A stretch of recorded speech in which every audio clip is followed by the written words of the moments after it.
Good morning, students.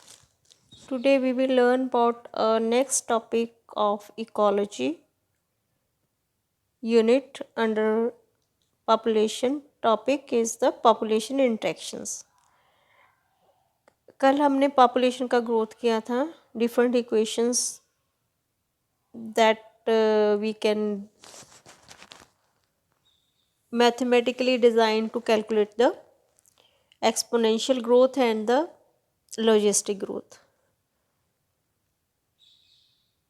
और एक हमने टैगलाइन वहाँ पे थी कि पॉपुलेशन में कोई भी ऑर्गेनिज्म जो है that can not survive Elon.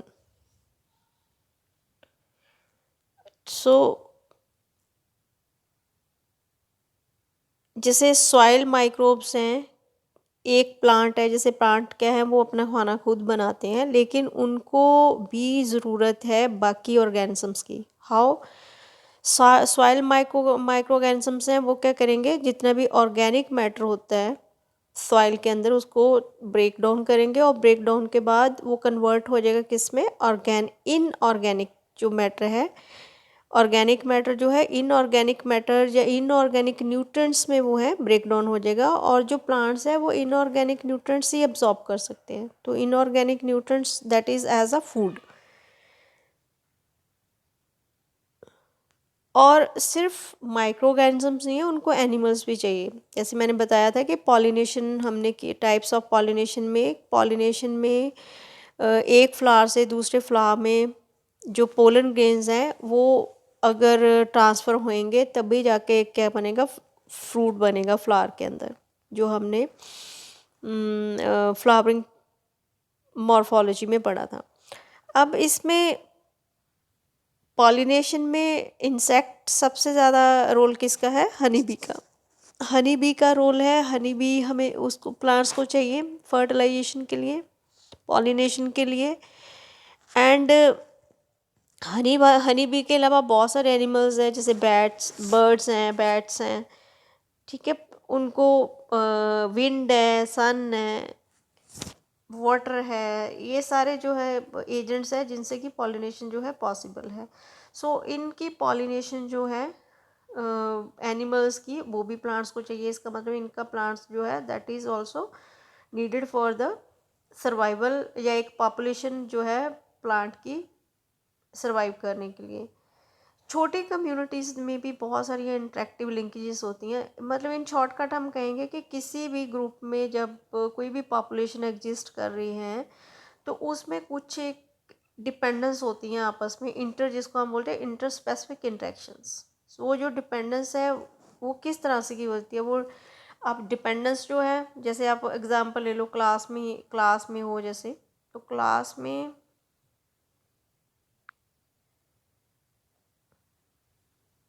या इट्स वर्किंग. सो क्लास, जैसे हम क्लास में ही, आप क्लास में क्या है, दो फ्रेंड्स हैं, या एक ग्रुप है, उनका आपस में रिलेशनशिप क्या है कि क्लास में क्या सिम्बायोटिक रिलेशनशिप है, क्या दोनों एक दूसरे से बेनिफिटेड है, क्या आज वो रिलेशनशिप और डेट्रीमेंटल और न्यूट्रल है, क्या ना कोई हार्म हो रहा है उससे, ना कोई बेनिफिट हो रहा है किसी को, या फिर जो है दोनों जो है वो एक दूसरे पे, एक जो है बेनिफिट हो रहा है, एक को बेनिफिट नहीं हो रहा है, जहाँ एक जो है पूरी तरह से दूसरे पे पैरासाइट है. या फिर यूं कह दो कि हम दोनों एक दूसरे को सिम्बायोटिक एसोसिएशन दे रहे हैं, दोनों एक दूसरे से कोई उनको फ़ायदा हो रहा है, ठीक है. तो ये जो ग्रुप्स है, जो इंट्रैक्शंस हैं, इनको हम बोलते हैं पॉपुलेशन इंट्रैक्शंस. सो जो पॉजिटिव होती हैं उनको हम बेनिफिशियल इंट्रैक्शन बोलते हैं. बेनिफिशियल इंट्रैक्शंस का मतलब है क्या है, कोई फ़ायदा है. साइन ऑफ जो डेट्रीमेंटल और ज़ीरो या न्यूट्रल के लिए हम ज़ीरो साइन करते हैं. तो नेगेटिव जो होएगा वो नेचुरली किसके लिए होएगा, negative for the detrimental and zero for the neutral. Sorry, detrimental मतलब यहाँ पे किसी को फ़ायदा नहीं हो रहा है, नुकसान हो रहा है एक को, तो वहाँ पे हमने नेगेटिव यूज़ करना है. यहाँ पे कोई नुकसान या कोई फ़ायदा नहीं, वहाँ पे ज़ीरो यूज़ करना है. अब इन्हीं की बेसिस पे हम जो है बेनिफिट की बेसिस पे हम जो है टाइप ऑफ इंट्रैक्शंस करते हैं. जैसे कि दो स्पीशीज़ है, दो स्पीशीज़ जो हैं उनको लेके चलो, दो ए है, एक क्या है, बी है. अगर प्लस प्लस है तो इसका मतलब दोनों को फ़ायदा है, ठीक है, इसका मतलब क्या है, ये क्या हो गया, म्यूचुअलिज्म। इस इंटरेक्शन को हम बोलेंगे म्यूचुअलिज्म। नेगेटिव नेगेटिव है, दो एसोसिएशन तो है लेकिन दोनों को कोई फ़ायदा नहीं एसोसिएशन का, उसको हम बोलेंगे कंपटीशन। जब आपस में कंपटीशन है तो देर इज़ नो बेनिफिट, और ये डेट्रीमेंटल हो गई। और अगर एक को फ़ायदा हो रहा है दूसरे को नुकसान हो रहा है तो ये हो गई प्रीडेशन। ठीक है, एक को फ़ायदा है दूसरा उसके ऊपर डिपेंडेंट है तो ये प्रीडेशन हो गई। एक को फ़ायदा हो रहा है दूसरे को नुकसान हो रहा है, तो प्रीडेशन के अलावा हम इसके लिए वर्ड यूज़ करते हैं, जो एसोसिएशन का नाम क्या है, पैरासिटिज्म। कि दूसरा बंदा जो दूसरी स्पीशीज़ है पूरी तरह से पहले को क्या कर रही है, यूज़ कर रही है या पहले पे डिपेंडेंट है, उसकी एग्जिस्टेंस जो है पहले ए स्पीशीज़ ए पे ही डिपेंडेंट है वो। या फिर ए को फ़ायदा हो रहा है, बी जो है ज़ीरो है। ज़ीरो मतलब कि वो न्यूट्रल है, उसको ना फ़ायदा हो रहा है या नुकसान हो रहा है, लेकिन ए जो है उसको फ़ायदा हो रहा है, वही हो गया कमेंसलिज्म। या फिर ये कह दो कि ए बी न्यूट्रल है, उसको ना फ़ायदा हो रहा है नुकसान हो रहा है, लेकिन जो ए स्पीशीज़ है उसका नुकसान हो रहा है, वो हो गया मेंसलिज्म। सो इंट्रैक्शन के बेसिस पे जो एसोसिएशन के बेसिस पे इंट्रैक्शन कितनी तरह की हो गई है, 6 टाइप्स की। I repeat, mutualism, competition, predation, parasitism, या फिर कमेंसलिज्म एंड अमेंसलिज्म। ये नेचर में जो है अलग अलग तरह की एसोसिएशंस हैं। सो पैरासिटिज्म और प्रीडेशन में, इनमें क्या है, वन स्पीशी ही जो है बेनिफिटेड होती है, इसको हम बोलते हैं पैरासाइट एंड प्रीडेटर। जो बेनिफिट किनको हुआ, पैरासाइट को हुआ, जो प्रीडेटर को हुआ। और interaction is detrimental to the other species, जो होस्ट है या प्रे है उसके लिए ये ठीक नहीं है, उसको नुकसान हुआ है। ठीक है, इसी तरह से एक स्पीशीज जिसको बेनिफिट हुआ है दूसरी को ना बेनिफिट हुआ है ना हार्म हुआ है, उसको हम बोलेंगे कमेंसलिज्म। और अमेंसलिज्म में क्या है, अमेंसलिज्म में है कि एक स्पीशी जो है उसको हार्म हुआ है, नुकसान हुआ है, दूसरी है स्पीशीज उसको कोई इफेक्ट ही नहीं हुआ उस चीज़ का, उसको हम बोलते हैं अमेंसलिज्म। सो प्रीडेशन, पैरासिटिज्म, कमेंसलिज्म, ये क्या है, इनके कैरेक्टरिस्टिक्स जो है वो कॉमन है। जो स्पीशीज़ है, इंटरेक्टिंग स्पीशीज, जैसे स्पीशीज ए है या स्पीशीज बी जो है वो क्या है, closely related to each other. अब प्रीडेशन क्या है, प्रीडेशन का भी आपने देख लिया, पैरासिटिज्म और प्रीडेशन में क्या है, एक जो स्पीशीज़ है वो अपने होस्ट के ऊपर या प्रे के ऊपर डिपेंडेंट है। तो प्रीडेशन जो है वो एक नेचर्स का वे है transferring to higher trophic levels and energy fixed by plants. So इसमें जो है एनिमल्स जो है वो क्या है, प्लांट्स खाते हैं, इस तरह से हम समझते हैं। जैसे एनिमल्स जो है they are dependent on the plants, तो उनको हम क्या बोलते हैं, हर्बीवोर्स। ये हम छोटी क्लासेस से पढ़ रहे हैं, animals they are the herbivores and they are not very different from the predators. ये प्रीडेटर्स से डिफरेंट नहीं है, इनको हर्बीवोर्स बोलते हैं। जैसे एनर्जी ट्रांसफ़र है, ट्रांसफ़र मतलब उसका एक लेवल होता है, उस लेवल को हम बोलते हैं ट्रॉफिक लेवल। ट्रॉफिक लेवल में एनर्जी ट्रांसफ़र कैसे है, एनर्जी ट्रांसफ़र इन ट्रॉफिक लेवल्स में, जैसे सन से एनर्जी कहाँ पे आई, प्लांट्स में, प्लांट्स से कहाँ पे गई, प्लांट्स को जो लोग खा रहे हैं, और जो लोग प्लांट्स को खा रहे हैं उनको आगे कौन खा रहा है, तो एनर्जी इस तरह से जो है ट्रॉफिक लेवल्स में जो है ट्रांसफ़र होती रहती है। उसमें जो प्रीडेटर्स होते हैं बहुत ज़्यादा उनका इम्पॉर्टेंट रोल होता है। जैसे उस जो प्रीडेटर जो है वो बेसिकली प्रे की पॉपुलेशन को कंट्रोल में रखते हैं, और प्रे स्पीशीज होती हैं वो achieve very high population densities. उनकी जो डेंसिटीज हमने लास्ट किया है, that is noted by N. उन प्रे की जो पॉपुलेशन डेंसिटी होएगी वो काफ़ी ज़्यादा होएगी, तो इससे क्या होएगा, अगर ये प्रीडेटर्स जो है उनको प्रीडेटर और प्रे में अगर बैलेंस नहीं है तो जो है इकोसिस्टम इम्बैलेंस हो सकता है या अनस्टेबल हो सकता है, इनस्टेबल हो सकता है। तो इकोसिस्टम की स्टेबिलिटी के लिए इनका दोनों पॉपुलेशंस का एक बैलेंस्ड में या इक्विलिब्रियम में होना बहुत ज़रूरी है। तो इसी तरह से हम, ये प्रीडेशन हो गई। एक है जैसे प्लांट्स है, प्लांट्स में, प्लांट्स के ऊपर हर्बीवोर्स क्या है, प्रीडेटर्स है। ठीक है, 25% ऑफ जो इंसेक्ट्स हैं वो, उसको हम बोलते हैं फाइटोफेगस। फाइटोफैगस मतलब जो प्लांट सैप पे जब और प्लांट को जो है प्लांट के ऊपर डिपेंडेंट है। फाइटो मतलब प्लांट होता है, फेगस मतलब खाना। प्लांट को खाने वाले 25% क्या है, इंसेक्ट्स ही हैं। तो प्लांट में इससे बहुत सारी डिजीजेस होती हैं, लेकिन एनिमल्स को वो हार्म नहीं करते। तो प्लांट जो है डिफरेंट वैरायटीज़ में है, एग्जिस्ट करते हैं। जैसे मॉर्फोलॉजिकली केमिकल डिफेंस उनका जो है अगेंस्ट द हर्बीवोर्स जो है वो बना होता है। जैसे अकेशिया और कैक्टस में क्या है, थॉर्न्स होते हैं। ठीक है, कैक्टस और कैक्टस का प्लांट आपने देखा होगा, अकेशिया में होएगा। तो ये मॉर्फोलॉजिकली मीन्स होते हैं, ये प्लांट जो है उनसे बचने के लिए अपने आप को कुछ एक अपने में डिफेंस सिस्टम जो है उसको बना लेता है। तो जैसे कुछ एक प्लांट्स है वो केमिकल्स प्रोड्यूस करते हैं, या कुछ स्टिकी गम प्रोड्यूस करते हैं, जिससे कि हार्बीवोर्स जो है जो उनको खाने लगते हैं वो उनसे इनहिबिट हो जाए, या उनकी डाइजेशन ख़राब हो जाए, या कुछ वो किल हो जाए। इसी तरह से कैलोट्रॉपिस है। कैलोट्रॉपिस जो है वीड है, weed growing in abundant field. जो खाली खेत है वहाँ पे जो है एक वीड है, उसका नाम कैलोट्रॉपिस है, वो ग्रो हो जाता है। तो ये प्लांट होते हैं, ये प्रोड्यूस करते हैं बहुत सारे पॉइजनस कार्डियक ग्लाइकोसाइड्स। सारे प्लांट्स नहीं, highly produce poisonous cardiac glycosides, and this is why you never see any cattle और गोट ब्राउजिंग ऑन दिस प्लांट। ये कैलोट्रॉपिस जो है, ठीक है, ये वीड है, लेकिन इसके ऊपर इसको जो है एनिमल्स जो है नहीं करते। ये किसका हो गया फिर, इसके कार्डियक ग्लाइकोसाइड्स क्या हो गए, इसके डिफेंस मैकेनिज्म हो गए। So a wide variety of chemical substances that we extract from plants on a commercial scale, उसको हम बोलते हैं निकोटीन है, कैफीन है, क्विनीन है, ये सेकेंडरी मेटाबोलाइट्स हैं सारे। सिनचाइन है, ओपियम है, ये सारे प्रोड्यूस होते हैं। एक्चुअली ये सारे इनके सेकेंडरी मेटाबोलाइट्स होते हैं, या इनके डिफेंस होते हैं against the grazers and the browsers. तो इनको जो हार्म करती हैं वैराइटीज़, उनको उनके लिए इनका डिफेंस मैकेनिज्म होता है।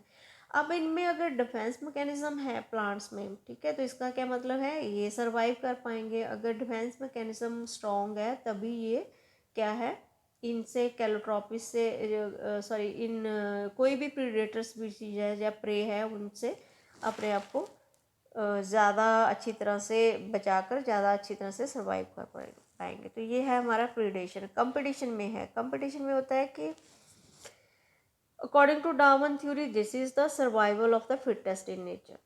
ठीक है, ये कंपटीशन में है। He has convinced that interspecific competition is the potent force in organic evolution. अगर किसी भी स्पीशीज ने एवोल्यूशन करनी है, आगे बढ़ना है, तो उस यहाँ पे इंटरस्पेसिफिक कंपटीशन उसको फेस करना होगा। This is generally believe that the competition occurs when closely related species compete for the same resource. कल हमने पढ़ा था कि जैसे नेचर के रिसोर्सेज क्या है, फूड है, स्पेस है, वो लिमिटेड है।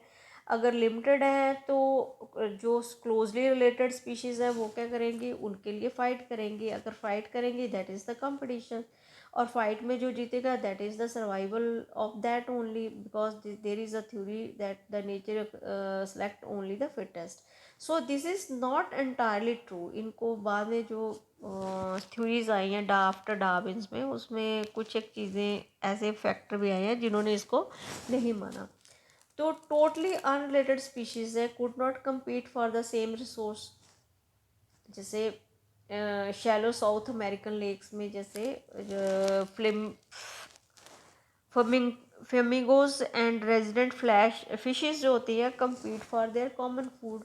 जैसे यू प्लैंकटन है लेक में, और दूसरा है जो resource need not to be limiting for the competition to occur. ज़रूरी नहीं है कि रिसोर्सेज जो है अगर लिमिटेड हैं तो उससे उसके बाद कंपटीशन होएगा।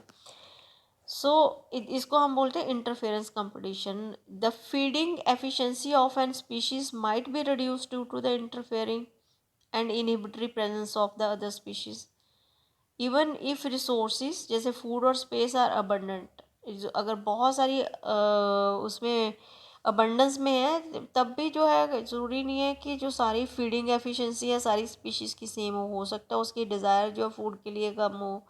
सो competition is best defined as a process in which the fitness of one species. ठीक है, फिटनेस ऑफ वन स्पीशीज़ हम कैसे मेजर करते हैं? आर फैक्टर से. आर को इंट्रिंसिक रेट ऑफ इंक्रीज हमने कल पढ़ा था.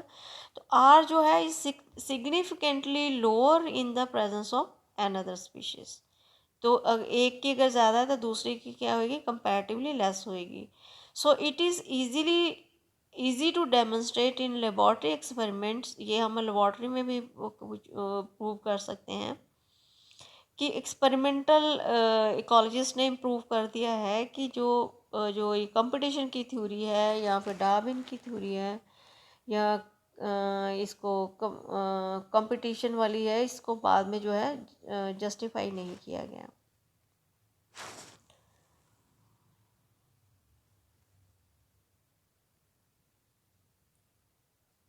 अब एक है कॉम्पिटेटिव एक्सक्लूजन प्रिंसिपल. वो दिया था गॉस ने, जो भी एक्सपेरिमेंटल हमने कहा है. तो उसमें क्या है कि दो क्लोजली रिलेटेड स्पीशीज़ जो आपस में रिलेटेड स्पीशीज़ है वो सेम रिसोर्स के लिए compete कर रही है, cannot coexist indefinitely and competitively inferior one will be eliminated eventually. ठीक है, जो मतलब नहीं सरवाइव कर पाएगी, जो इन्फीरियर है या फिट नहीं है, दैट इज़ एलिमिनेटेड, अपने आप ही एलिमिनेट हो जाएगी. This may be true if resource are limiting but not otherwise. लेकिन रिसोर्सेज जो है उनका फूड और स्पेस जो है लिमिटेड होना चाहिए. लेकिन जो रीजनल स्टडीज़ हैं, न्यू डार्विनिज्म जिसको हम बोलते हैं, वो इन चीज़ों को जो है इन स्टडीज़ को सपोर्ट नहीं करता. जैसे ग्रॉस जनरलाइजेशन अबाउट कंपटीशन जो है, कुछ एक थ्योरीज़ है वो हम एवोल्यूशन में करेंगे कि कौन सी ऐसी थ्योरीज़ हैं, कौन सी न्यू डार्विनिज्म में है जिसमें कि फैक्टर है जो कि ये नहीं मानते कि ये वाला जो कंसेप्ट है कंपटीशन वाला, जो सर्वाइवल ऑफ थ्योरी जो है वो फेल है. तो एक है, आगे हम करेंगे पैरासिटिज्म. पैरासिटिज्म में क्या हमने किया था कि एक स्पीशीज़ जो है वो उसके ऊपर दूसरी स्पीशीज़ पूरी तरह से डिपेंडेंट है. तो पैरासिटिक मोड ऑफ लाइफ जो है वो फ्री लॉजिंग एंड मील दूसरे से एक्सपेक्ट करेगा. जैसे पैरासिटिज्म क्या है? दैट इज एज उसमें बहुत सारे टेक्सोनॉमिक ग्रुप्स है, from plants to higher vertebrates. सारे ग्रुप्स में, सारी स्पीशीज़ में पैरासिटिज्म है. Many parasites have evolve to be host specific. मतलब कुछ एक स्पीशीज़ ऐसी हैं जिनका कि एक अपना खुद का होस्ट होएगा जिसके ऊपर वो पैरासिटाइज करेंगे. और इसमें क्या होता है, कईयों के होस्ट जो है एक से ज़्यादा भी हो सकते हैं. और if the host evolve special mechanism for rejecting और resisting the parasite. So parasite जो है उनका जो मैकेनिज्म है to contract and neutralise them in order to successful with the same host species. So in accordance with their life cycle parasites evolve special adaptation. Parasite जो है अगर उनके पास कुछ खास अडेप्टेशंस होती हैं जिनकी वजह से वो सक्सेसफुल होते हैं. जैसे उनके पास such as loss of unnecessary sense organs, presence of adhesive organs और suckers to cling on the host. ठीक है, ये मोस्टली प्लांट्स में होता है. जैसे बेल है ना, बेल जो है वो क्या चल दूसरा एक स्ट्रॉन्ग प्लांट है, उसके जो राउंड राउंड या फिर उसके जो स्टेम के अराउंड जो है ट्विस्ट करके ऊपर चली जाएगी. ठीक है, इसमें सक्कर्स होते हैं चढ़ने के लिए, उनको एडिसिव ऑर्गन्स होते हैं. या कुछ एक में होता है loss of digestive system and high reproductive capacity. ये भी जो है ये मोस्टली माइक्रो ऑर्गेनिजम्स में होते हैं. अब जो लाइफ साइकिल ऑफ पैरासाइट्स का है ये बहुत कॉम्प्लेक्स होते हैं. ये एक या ज़्यादा इंटरमीडिएट होस्ट या वेक्टर जो है इनको चाहिए होते हैं. तो ह्यूमन, जैसे एक है ह्यूमन लीवर फ्लूक.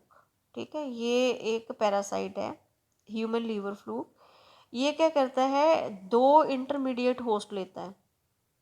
एक है स्नेल और एक है फिश. अगर स्नेल और फिश और ह्यूमन तीनों ही प्रेजेंट है तभी इनका लाइफ साइकिल जो है कंप्लीट होएगा. मलेरिया का आपने सुना है, मलेरिया कहाँ से फैलता है? मलेरियल पैरासाइट में इसका जो वेक्टर है वो क्या है? मॉस्किटो. और मॉस्किटो से ये अदर होस्ट में जाता है। तो ये जो पैरासाइट्स हैं, ज़्यादातर जो पैरासाइट्स हैं वो क्या है, होस्ट को हार्म करते हैं। जैसे मलेरिया को लेके चलो, मलेरिया का जो पैरासाइट है उसका नाम है मलेरी प्लाज्मोडियम स्पीशीज़ है ना, प्लाज्मोडियम स्पीशीज़ पी मलेरी जो है, या पी वाइवैक्स जो है, ये इसकी स्पीशीज़ है। तो वो क्या करते हैं, ह्यूमन में जो ह्यूमन का रेड ब्लड सेल होता है ना, उसको हीम को खाती हैं ये। और हीम को खाने से रेड ब्लड सेल में हीम होता है, हीम एक पिगमेंट होती है, उनको खाती हैं। और उससे क्या होएगा, उससे क्या होएगा, जो रेड ब्लड सेल है वो डीनेचर हो जाए, सॉरी लीसिस हो जाएगी, टूटने शुरू हो जाएंगे। तो उससे हार्म किसको होएगा, ये हार्म ह्यूमन को होएगा। ठीक है, तो पैरासाइट क्या है, प्लाज्मोडियम वाइवैक्स या प्लाज्मोडियम मलेरी, ये हो गया पैरासाइट। और इसको क्या चाहिए, मॉस्किटो चाहिए। और मॉस्किटो में ये मल्टीप्लाई करेंगे, उनके सलाइवा से ह्यूमन में आएंगे। ह्यूमन को ये क्या करेंगे, फ़ायदा नहीं होएगा, उसको नुकसान होएगा, क्योंकि उसके आबीसीज को ये खाएंगे। सो दे में reduce the survival growth and reproduction of the host and reduce its population density. मतलब ये कुछ एक पैरासाइट्स बहुत हार्मफुल है, वो क्या करते हैं, उनकी पॉपुलेशन ही होस्ट की ख़त्म कर देते हैं। जैसे कुछ एक पैरासाइट है जो कि फीड करते हैं external surface of the host organism, उनको हम बोलते हैं एक्टोपैरासाइट। ठीक है, कुछ अंदर चले जाते हैं, उनको हम एंडोपैरासाइट्स कहते हैं। एंडोपैरासाइट्स होते हैं जो live inside the host body और डिफरेंट साइड्स है, लीवर में चले गए, किडनी में चले गए, लंग में, रेड ब्लड सेल्स में चले गए। तो एक्टोपैरासाइट्स होते हैं जो सिर्फ ऊपर वाले सरफेस, जैसे लाइस हैं, लाइस इन ह्यूमन जो हैं, टिक्स और डॉग हैं, ये सारे एक्टोपैरासाइट्स हैं। जैसे मरीन फिश है are infested with the ectoparasite. ठीक है, इसी तरह कस्क्यूटा है, ये पैरासिटिक प्लांट है जो has commonly found growing on the has plant पे चला जाता है। तो इससे chlorophyll and leaves and evolution के साथ इसका जो है ख़त्म हो जाता है। तो न्यूट्रिशन कहाँ से लेता है, होस्ट प्लांट से लेता है, इसलिए ये होस्ट का पैरासाइट हो गया। इसी तरह से फीमेल मॉस्किटो है, is not consider a parasite although it needs our blood for reproduction. So blood, एक होता है ब्रूड पैरासिटिज्म, ये एक्टो एंडो, एक है ब्रूड। ब्रूड में क्या होता है, इसमें जो बर्ड्स में होता है मोस्टली, ये बड़ी फैसिनेटिंग एग्जांपल है पैरासिटिज्म की। जो पैरासिटिक बर्ड होते हैं, बर्ड भी पैरासिटिक होते हैं, वो करते हैं, वो ब्रूड में एग ले करते हैं, लेकिन एग करते हैं in the nest of its host. ठीक है, बर्ड जो है एग ले करेंगे लेकिन होस्ट के नेस्ट में। And let the host incubate them, host जो है उसको इंक्यूबेट करेगा। बर्ड जो है एग्स को इंक्यूबेट करते हैं ना। So during the course of evolution क्या है, the egg of the parasitic bird has evolve to resemble the host egg in the size. और होस्ट जो है उसी के एग से मिलता जुलता एग किसका होगा, पैरासिटिक बर्ड का, जो कि बहुत ज़्यादा रिजेंबल करेगा साइज में भी, कलर में भी। तो उससे क्या होएगा, होस्ट बर्ड जो है उसको मतलब वो उसको आइडेंटिफाई नहीं कर पाएगा, डिटेक्ट नहीं कर पाएगा कि वो उसका खुद का एग है या फिर जो दूसरे बर्ड का है, या फॉरेन एग जिसको हम कहते हैं।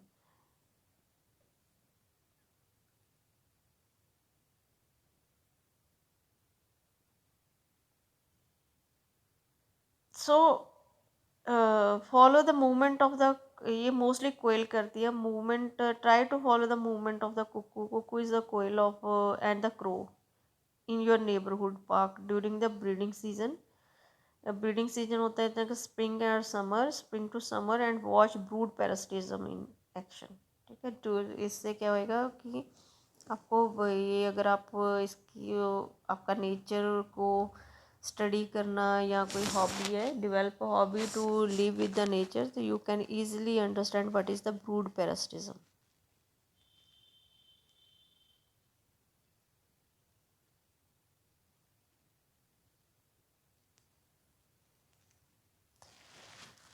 सो कमेंसलिज्म जो है, ये हम, I think this is enough for you, कल हम कमेंसलिज्म करेंगे। commensalism, mutualism, we will do it tomorrow.